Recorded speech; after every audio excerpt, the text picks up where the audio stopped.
Čaute, vítajte pri novom videu. Úprimne, tento typ videa som nikdy nemal v pláne natočiť, ale pravidelne vidím na komunitných behoch niekoho v karbonových teniskách a proste nedá mi to. Chcem, aby ste behávali bez ranení a dlhodobo spokojní.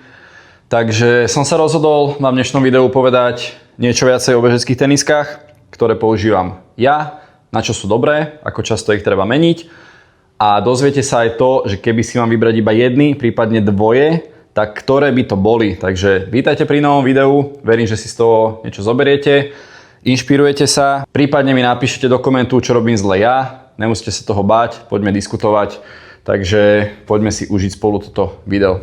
Na začiatok chcem ešte povedať, že ani jedný z týchto tenisiek nejsú umyté, pretože tenisky neprávam, takže v takom stave, akom sú, v takom ich uvidíte, v akom ich používam. Poznámka na začiatok číslo 2 je tá, že mám partnerstvo s Brooks dlhodobé, takže uvidíte vlastne tenisky, ktoré používam od nich a poviem vám aj, ktoré som použil a ktoré by som odporučil. A začneme rovno Brooksom.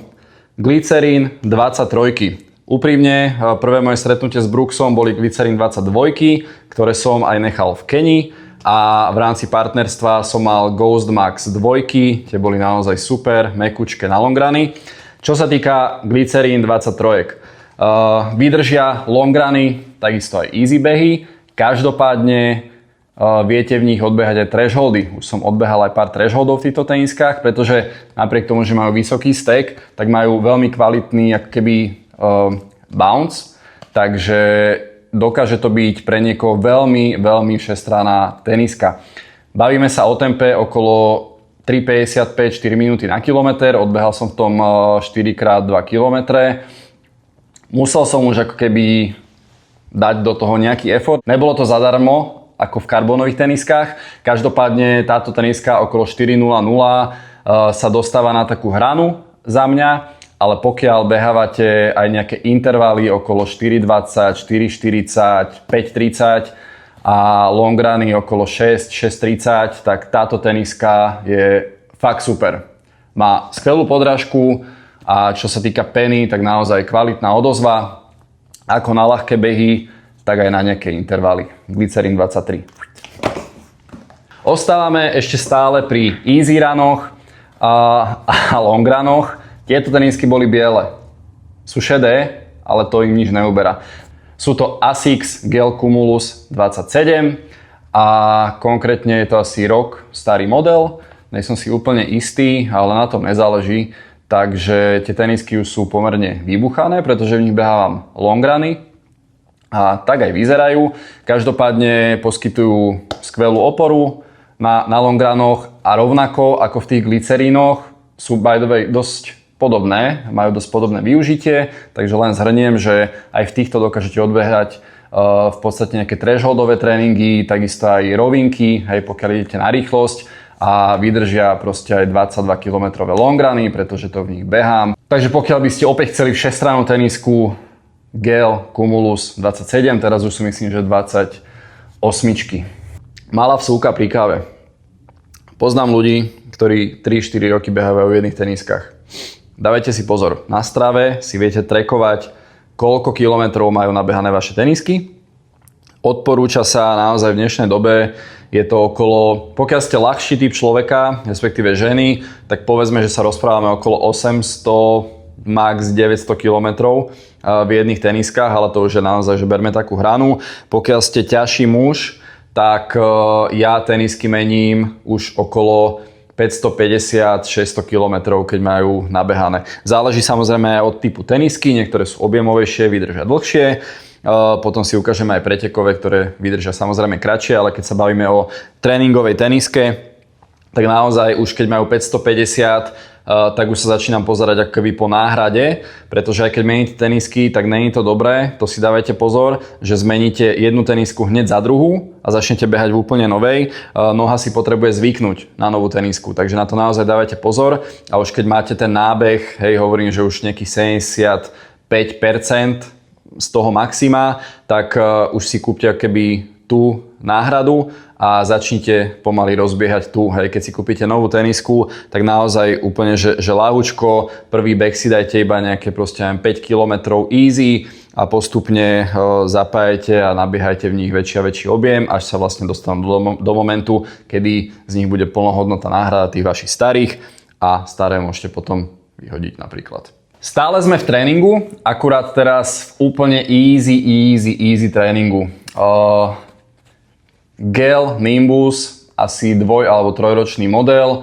Sú to naozaj že obláčiky, hej, takže nečakajte tu žiadnu oporu, Gel Nimbus 25. Nečakajte žiadnu oporu, naozaj sú to proste mekučké tenisky, ktoré vám ako keby nedajú žiadnu energiu naspäť, ale to ani není ich účel. Sú to vyslovene na regeneračné behy. Hej, takže pokiaľ máte nejaký ťažký bežecký týždeň a chcete sa iba ľahko vyklusať a nechcete, aby noha dostávala zabrať, ale chcete, aby ste dopadali na niečo fakt mäkké, tak proste tento typ tenisky. Tí, ktorí behávate v Nike teniskách, tak asi Invincible sú k tomuto najbližšie. Tiež sú to také oblačiky, neviem čo viac k ním povedať, that's all.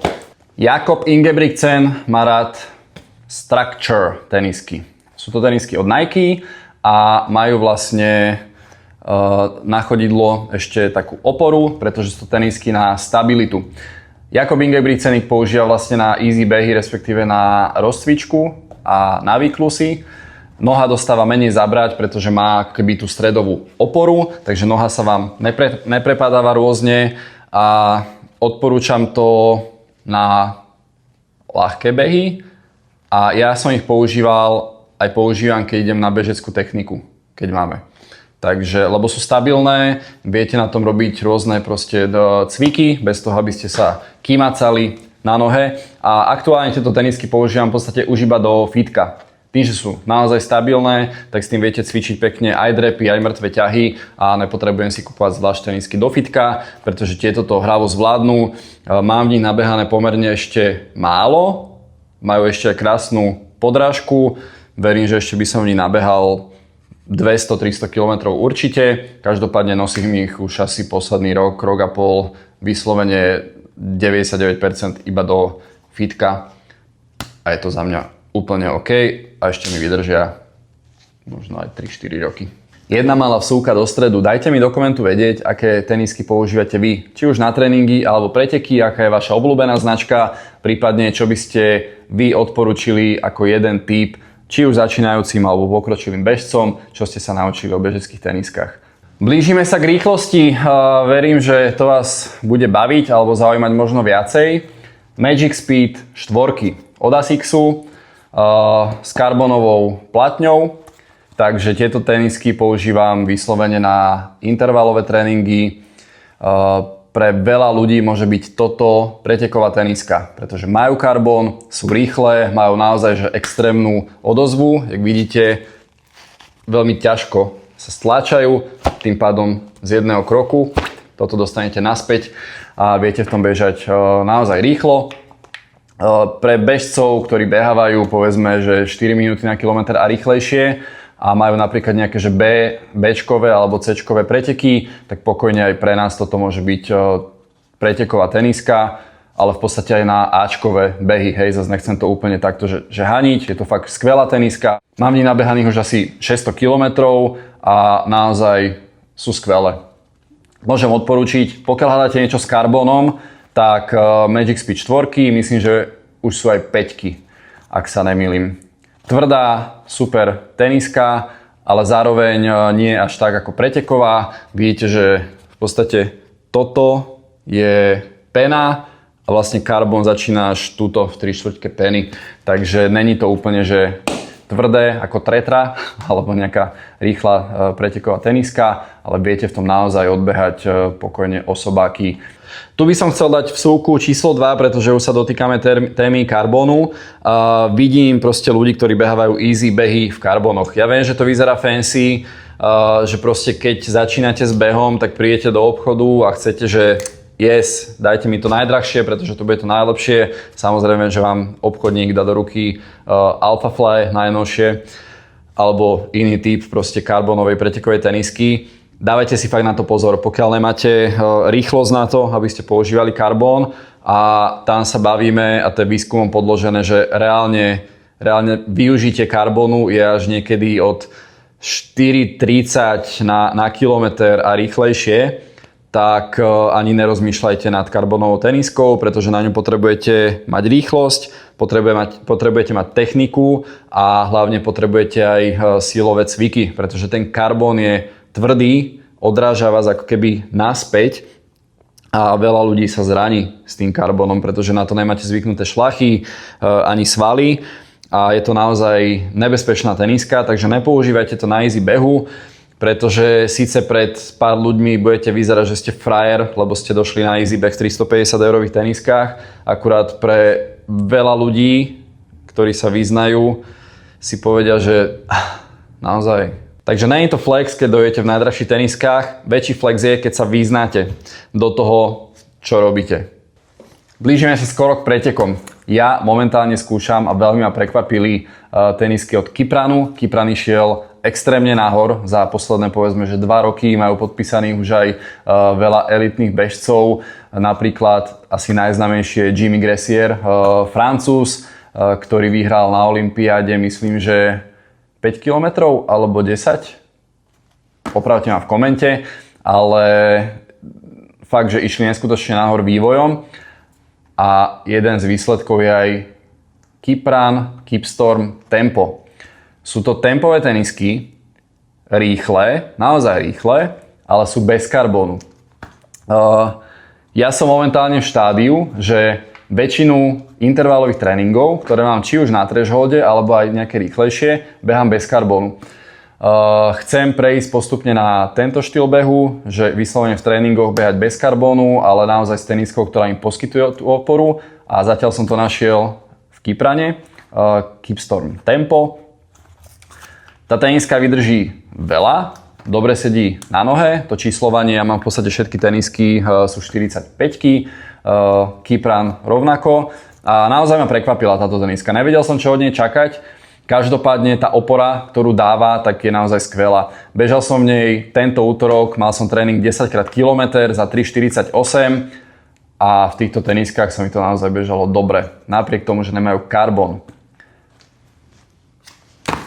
Asics Metaspeed Edge Paris. Na tieto tenisky som sa extrémne tešil, keď som si ich kupoval rok a pol dozadu. V podstate celú minulú sezónu pretekovú som odbehal v týchto. Sú to tenisky typu Edge, čo znamená, že ako keby ten karbón ide takto nižšie. Čo znamená, že pri dopade vy v podstate najprv cítite karbón, až potom sa tá péna keby splasne. Čo znamená, že v podstate ani ne, že sú rýchlejšie ako Sky.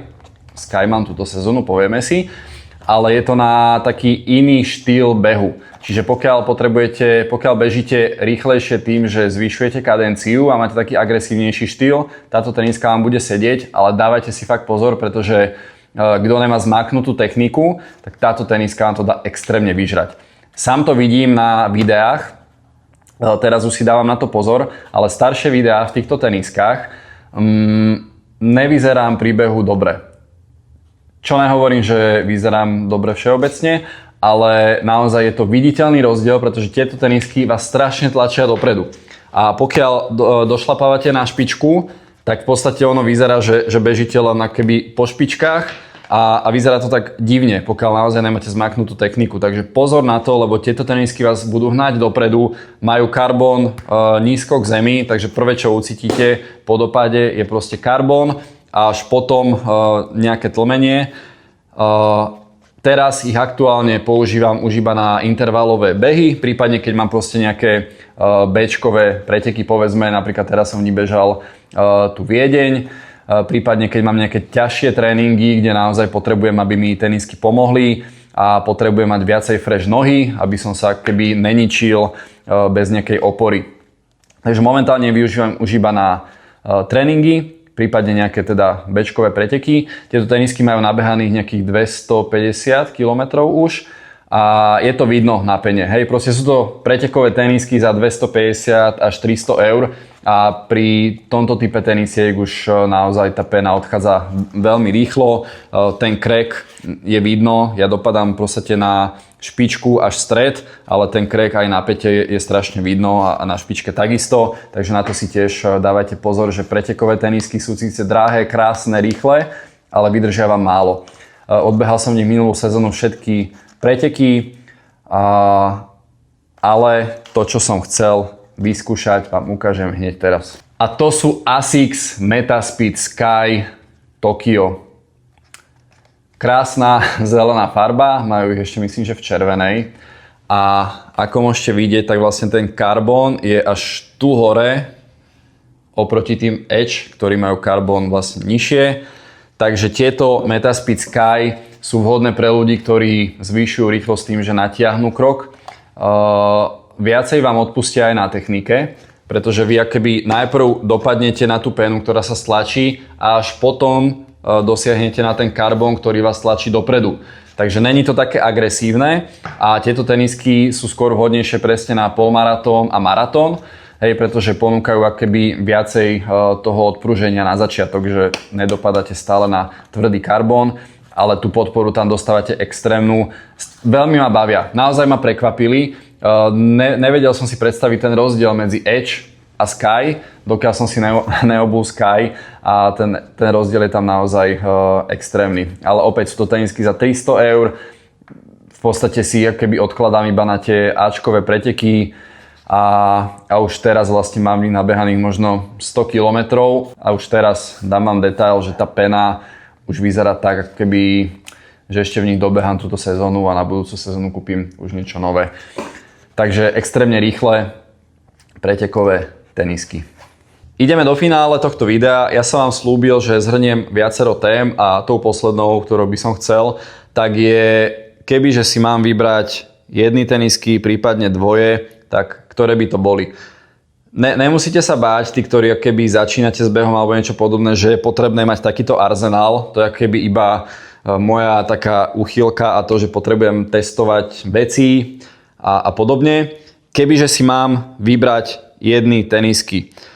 Pokiaľ by som bol začiatočník, že začínam s behom a gro všetkého sú v podstate dlhé behy, prípadne proste nejaké rovinky. Pokiaľ chcete značku, ktorá není tak prehajpovaná, Brooks Glycerin 23, sú to proste daily shoes, vydržia vám dlho a odbeháte s nimi aj rovinky, aj dlhé behy a viete v tom v podstate bežať celý rok bez problémov. Takže keby si mám vybrať jedny tenisky na všetko, že začínam s behom, prípadne som nejaký mierne pokročilý bežec, čo znamená, že tempo okolo 5 minút na kilometr, 4,30, bez problémov odbeháte všetko, v tomto nepotrebujete karbón ani vymýšľať. No a druhý typ bežca, už ste v podstate pokročilejší, behávate už aj nejaké longrany a začínate zapájať, alebo už máte vo svojom tréningovom pláne aj nejaké intervaly, tak by som išiel určite do dvotenisiek a čiže pokojne opäť Brooks Glycerin 23, tie by som používal na longrany a nejaké krátke behy, prípadne rovinky. No a na intervaly a na preteky by som si úplne bez váhania vybral Keepstorm Tempo od Kipranu. Pokojne v nich môžete behať aj 3,30, tie tenisky to vydržia, nemusíte sa toho báť. Takže toto bolo všetko ohľadom tenisiek. Samozrejme dá sa tam riešiť toho ešte oveľa viacej, ale nechcel som ísť pri každej teniske úplne do detailu. Keby vás niečo zaujímalo, napíšte mi koment, pretože to mi pomáha, aby sa tieto videá dostávali aj k ďalším ľuďom. A nezabudnite odber, pretože to ma extrémne teší, keď to tam rastie a keď si tu budujeme akoby komunitu ľudí, ktorí sa navzájom inšpirujeme. Ja si samozrejme, keď mi dávate aj spätnú väzbu, či už keď mi napíšte na Instagrame alebo do komentu, tak si z toho beriem spätnú väzbu a rozmýšľam nad tým. A teším sa na vás pri ďalšom videu v stredu o 17:00. Čaute.